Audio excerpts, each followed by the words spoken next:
করছি। জাস্ট এই ফর্মুলাটা অ্যাপ্লাই করে কিন্তু তুমি যে কোনো ধরনের লিঙ্ক তৈরি করতে পারবে। এই যে জিপিএ, এটা ক্লিক করলেই আমাকে এডুকেশন বোর্ডে নিয়ে যাবে।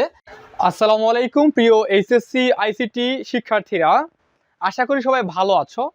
আজকের এই ভিডিওতে আমরা খুবই ইন্টারেস্টিং এবং গুরুত্বপূর্ণ একটা জিনিস শিখবো, সেটি হচ্ছে কিভাবে লিঙ্ক তৈরি করতে হয়। এই যে জিপিএ লেখাটা দেখতে পাচ্ছ, এটাতে যদি আমি একটা ক্লিক করি তাহলে আমাকে একটি ওয়েবসাইটে নিয়ে যাবে। এটা হচ্ছে লিঙ্ক। এই লিঙ্ক কিভাবে তৈরি করতে হয় এটা আমরা শিখবো এবং খুবই গুরুত্বপূর্ণ পার্ট, পরীক্ষার মধ্যে প্রায় এটা আসে। আমাদের এই টেবিলটি করার জন্য অন্যতম গুরুত্বপূর্ণ ট্যাগ হচ্ছে টিআর, এরপর লাগবে টিএইচ, এরপর আমাদের দেখতে পাচ্ছি ট্যাগ লাগবে লিঙ্ক তৈরির। লিঙ্ক তৈরির বিষয়টা কিভাবে করতে হয় একটু এখানে যদি দেখাই, যে কোনো লিঙ্ক তৈরির জন্য তোমার প্রথমে লিখতে হবে, প্রথমে এই ট্যাগ চিহ্ন দেওয়ার পর AHREF এটা লিখবা। এটা লিখার পর একটা সমান চিহ্ন দিবে, এরপর কোটেশনের ভেতরে লিখে দিব URL, এরপর কোটেশনটা শেষ করতে হবে। এই ইউআরএলটা কি? ইউআরএল হচ্ছে তুমি যে ওয়েবসাইটে যেতে চাচ্ছ অথবা যেইটার সাথে লিঙ্ক করাতে চাচ্ছ সেইটার লিঙ্কটা এখানে মূলত বসিয়ে দিলেই হবে। আচ্ছা, ইউআরএল এর পরে কি হবে? ইউআরএল এর পরে এটা ক্লোজ হয়ে যাবে, এখানে হবে নেম, NAME, অর্থাৎ তুমি কার সাথে লিঙ্ক করাতে চাচ্ছ, এবং সর্বশেষে এটাকে ক্লোজ করতে হবে। এইখানে এটাকে শুরু করেছিলাম, একে ক্লোজ করেছি। জাস্ট এই ফর্মুলাটা অ্যাপ্লাই করে কিন্তু তুমি যে কোনো ধরনের লিঙ্ক তৈরি করতে পারবে। এই পর্যায়ে আমরা এই HTML কোডিংটা করার মাধ্যমে এই কাজটুকু ভালোভাবে শিখবো। দেখো, এইটার HTML কোডিং যদি আমি করতে চাই, অ্যান্সার দিয়ে স্টার্ট করব এবং বেসিক ট্যাগগুলো আমরা সবাই জানি। HTML এর পর যেই পার্টটা হয় সেটা হচ্ছে হেড, টাইটেল, হেড। এটা না লিখলেও চলে, 99% পরীক্ষার প্রশ্নে এটা বলা হয় না লেখার জন্য। এটা মূলত লেখা হয় কি নামে সেভ করবে, তাই আমি এটা লিখবো না। এর ঠিক পরের পার্টটা হচ্ছে বডি, BODY, বডি। আমি বডিতে চলে গেলাম। বডিতে দেখতে পাচ্ছি একটা টেবিল। এই টেবিল বর্ডার কিভাবে নিতে হয় ইতিমধ্যে আমরা শিখে ফেলেছি। আমরা লিখবো TABLEBORDER, টেবিল বর্ডার। এরপর কোটেশনের ভেতরে আমরা 1 লিখে দিব, অর্থাৎ এইটার কাজ হচ্ছে এই টেবিলের এই যে বর্ডারটা চারপাশের এই বক্সটা নেওয়া। টেবিল বর্ডারের পরে কি দেখতে পাচ্ছি, এই যে টেবিলের রো বা সারি, এই যে প্রথম সারিটা, এটার জন্য আমরা লিখব TR, টেবিল রো। আর টেবিল রো এর ভেতরে রয়েছে হেডিং, এই নেম এবং রেজাল্টটা হচ্ছে টেবিলের হেডিং। তাহলে TH এর ভেতরে এই নেমটা NAME, নেম। THটা শুরু করেছি, আমরা জানি যেইটা শুরু করি HTML এ সেইটাই শেষ করতে হয়। ক্লোজ করলাম TH। আবার আরেকটা TH আমার রয়েছে, সেটা কি? সেটা হচ্ছে রেজাল্ট। তাহলে TH শুরু করেছি, RESULT, রেজাল্ট। এই যেটা ক্লোজ করতে হবে, ক্লোজ TH। প্রিয় শিক্ষার্থীরা, এতটুকু শেষ। আমরা TR শুরু করেছিলাম, এখানে TRকে আমি ক্লোজ করব, ক্লোজ TR। এই পর্যায়ে আমি নিচের স্টেপে চলে যাব। প্রথম সারির যেহেতু কাজটা আমার শেষ, দ্বিতীয় সারির কাজ। দ্বিতীয় সারির জন্য আমি নতুন TR শুরু করব। আমি স্টার্ট করলাম নতুন TR। নতুন TR-এর ভেতরে দেখতে পাচ্ছি রোহান। এই যে লেখাগুলো, এগুলো হচ্ছে টেবিলের ডেটা বা তথ্য। তাহলে এগুলার HTML ট্যাগটা হবে TDর ভেতরে রোহান, ROHAN, রোহান।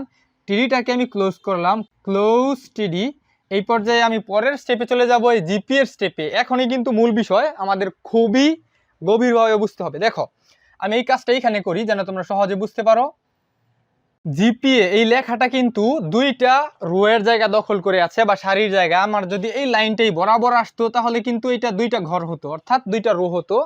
যেহেতু দুইটা রোয়ের জায়গা দখল করে আছে, আমার এখানে প্রথমে লিখতে হবে TD, অর্থাৎ টেবিল ডেটা। এরপর লিখতে হবে ROWSFAN, রোজ ফ্যান।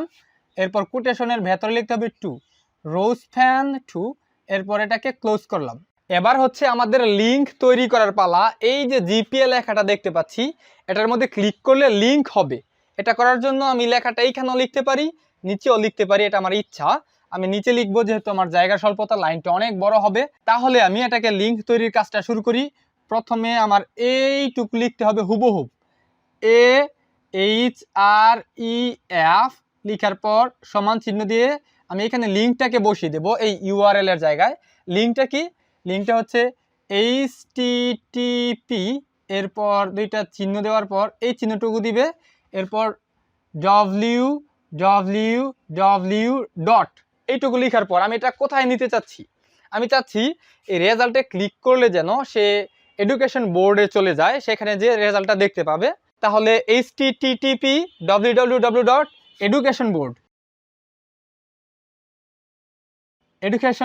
প্রিয় শিক্ষার্থীরা দেখতে পাচ্ছ আমরা এর জায়গায় এ বসিয়েছি href এই ইউআরএল এর জায়গায় আমরা একটা ইউআরএল বসিয়ে দিয়েছি, এডুকেশন বোর্ডের ইউআরএল।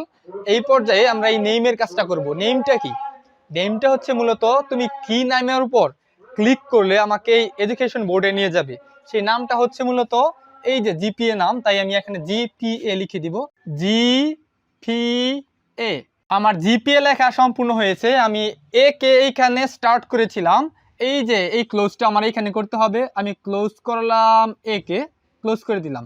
প্রিয় শিক্ষার্থীরা ইতিমধ্যেই কিন্তু আমাদের এই লিঙ্ক তৈরির কাজটা সম্পূর্ণ হয়েছে, অর্থাৎ এই লাইনের কাজটা সম্পূর্ণ হয়েছে।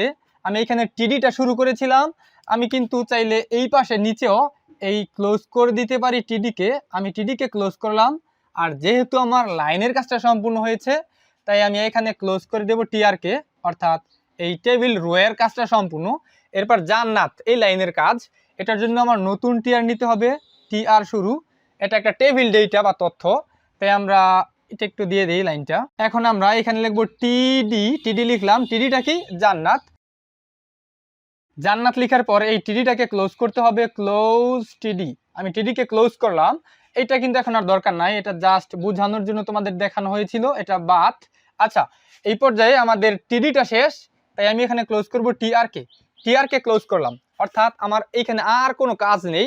যেহেতু আমার কাজ নেই, এখানে আমি কি শুরু করেছিলাম? টেবিলকে শুরু করেছিলাম, তাই এখানে আমার ক্লোজ করতে হবে TAVL, এই টেবিলকে ক্লোজ করলাম। এখানে বডি শুরু করেছিলাম, আমার ক্লোজ করতে হবে BODY বডি। এইখানে HTML শুরু করেছিলাম, আমি ক্লোজ করব HTML, ক্লোজ HTML। প্রিয় শিক্ষার্থীরা আশা করি বুঝতে পেরেছো। এই যে এই ভিডিওটার সবচেয়ে গুরুত্বপূর্ণ পার্ট হচ্ছে এই ইউআরএলটা মুখস্থ করা, এটা জাস্ট মুখস্থ করে ফেলবে। আমি আবার একটু এক্সপ্লেইন করি তোমাদেরকে। AHREF লেখার পর কোটেশনের ভেতরে আমি কি দিয়েছি? একটা লিঙ্ক দিয়েছি, যেই লিঙ্কের মধ্যে আমি প্রবেশ করব। আর এই লিঙ্কে প্রবেশ করব কিভাবে? এই যে জিপিএ, এটা ক্লিক করলেই আমাকে এডুকেশন বোর্ডে নিয়ে যাবে। একে ক্লোজ করেছি, আর টিডিকে আমি এখানে শুরু করেছিলাম, তাই এখানে ক্লোজ করেছি। আশা করি বুঝতে পেরেছো, খুবই সহজে বোঝানো হয়েছে। এরপরে যদি তোমাদের কোনো প্রশ্ন থাকে তাহলে অবশ্যই জানাবে। তো এই ছিল আজকের ক্লাস, দেখা হচ্ছে পরবর্তী ক্লাসে। আল্লাহ হাফেজ।